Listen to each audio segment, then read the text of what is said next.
ஏற்றுமதி செஞ்சுக்கிட்டு இருந்தான். ஒரு பழத்தை கையில வச்சு பார்த்தா இது 50 லிட்டர் தண்ணீரை குடிக்குது. சரி நிப்பாட்டுறா.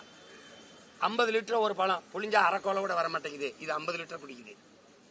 சீனம் பன்னிக்கறியை விரும்பி சாப்பிட்டான். 8500 லிட்டர் தண்ணீரை குடிக்குது. 1 கிலோ கறி மேச்சைக்கு வர நிப்பாட்டுறான்ட்டான். அப்ப என்ன பண்ணலாம்? இறக்குமதி செய்யலாம்.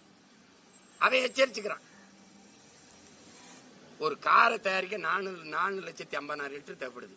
இவன் 50 லட்சம் 60 லட்சம் காரை 50,000 காரை ஏற்றுமதி செஞ்சுக்கிட்டு இருக்கான். ஒரு ஆண்டுக்கு ஒண்ணுக்கும் தயாரிச்சு எத்தனை லட்சம் காரை ஏற்றுமதி செய்யறான். அப்ப எவ்வளவு கண்ணுக்கு தெரியாத தண்ணீர் தான் மறை நீர், வெர்ச்சுவல் வாட்டருங்கிறான்.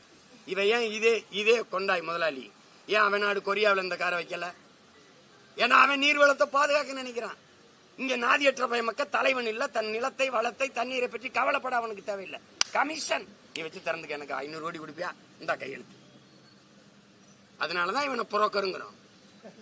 அதனாலதான் நீ தரகருங்கிறோம். தலைவன்னா அவனுக்கு தெரியும், தரகர்னா என்ன தெரியும், கமிஷனை தான் குறி வைப்பான்.